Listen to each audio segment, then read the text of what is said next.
Senator from Texas.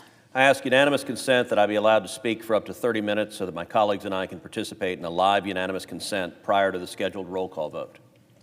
Without objection. Mr. President, I rise today in support of free speech and in support of AM radio. AM radio is something that is widely enjoyed by Americans across this country. Over 80 million Americans listen to AM radio every month. They rely on it.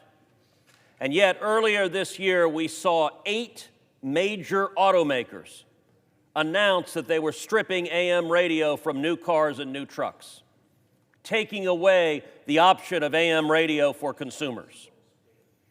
That decision, I believe, was a serious mistake. A mistake that would hurt Texans and that would hurt Americans in all 50 states. As a result, I join with my colleague, the senator from Massachusetts, Ed Markey, in introducing legislation, the AM Radio for Every Car Act. I would note that Senator Markey is one of, if not the most liberal senator in this chamber, and I am one of, if not the most conservative senator in this chamber. I do not recall another bill in which Senator Markey and I have joined forces. And it speaks to the power of this issue that you see such deep agreement across ideological lines.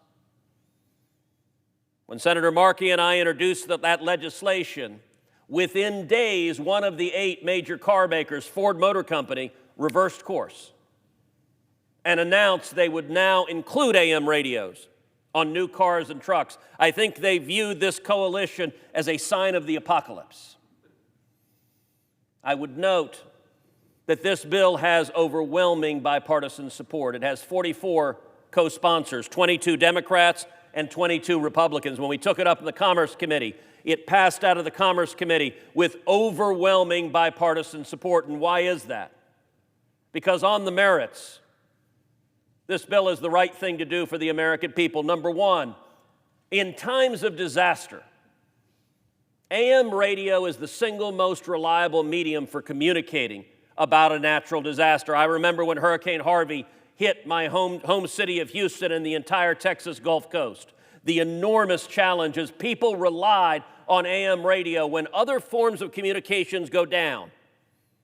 AM radio is consistently the most resilient to help people get out of harm's way, whether it is getting out of the way of a hurricane or getting out of the way of a tornado or getting out of the way of a forest fire or any other disaster. AM radio is there to help people know where to go and how to keep their families alive. But secondly, AM radio is particularly important for rural America. Texas has enormous quantities of our state that is rural. And in rural America, there are many parts of Texas, many parts of other states where farmers and ranchers, the only thing they can get is AM radio. And when they're out on their farms or ranches, they rely on AM radio for weather reports, for crop reports, for news, for sports, for entertainment. Taking away the option for rural America of AM radio is bad for farmers and ranchers in America. But number 3, diversity. AM radio promotes a diversity of views. Why? Because the barriers of entry to getting into AM radio are relatively low. To start an FM station is quite expensive. An AM station is much cheaper to start and to operate, and as a consequence, we see a beautiful array of diversity of views reflected on AM radio nationally. There are 296 AM stations that are owned by Hispanics.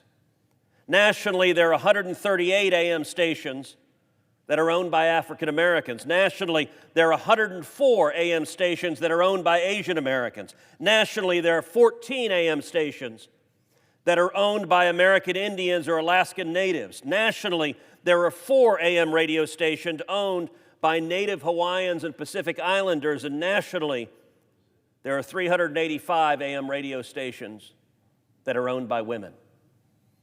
If we want a diversity of views, AM radio is critically important, and I would note the support for this bill is broad and far-ranging. 7 former FEMA directors have called for the Senate and the House to pass this bill as soon as possible, saying that, quote, the AM Radio for Every Vehicle Act is critical to ensuring federal, state, and local officials can keep the public safe. That sentiment was echoed by multiple emergency response organizations, such as the International Association of Fire Chiefs, Big City Emergency Managers, and the National Association of Counties. All 50 state broadcaster associations have called on Congress to pass this bill. In addition to media groups including the National Association of Black-Owned Broadcasters, the National Urban League, and OCA, Asian Pacific and American Advocates. The bills received the support of many agricultural and livestock groups. And the AARP has likewise shared their support for this bill, noting that, quote, adults age 50 and above represent the largest share of AM radio listeners, but that also represents those at most risk from disaster events. This is a bipartisan bill that makes sense, that preserves consumer choice. And Mr. President, this bill should pass easily. And yet, it's not going to pass this afternoon. My friend, the senator from Kentucky, it is my understanding, intends to object. And I would note that one aspect of AM radio is particularly important to Texans and to the citizens of Kentucky and to people all across this country, which is that AM radio is a haven for free speech. AM radio is a haven for people to speak even if their views are disfavored by the political ruling class. Talk radio is an oasis for conservative speech. Rush Limbaugh would not exist without AM radio. The views of my friend, the senator from Kentucky, would be heard by many fewer people without AM radio. Whether Mark Levin or Sean Hannity or Glenn Beck, allowing free speech is important. I believe these automakers stood up to remove AM radio as part of a broader pattern we see of censoring views that are disfavored by big business. I think this is consistent with what big tech has done, silencing views they disagree with.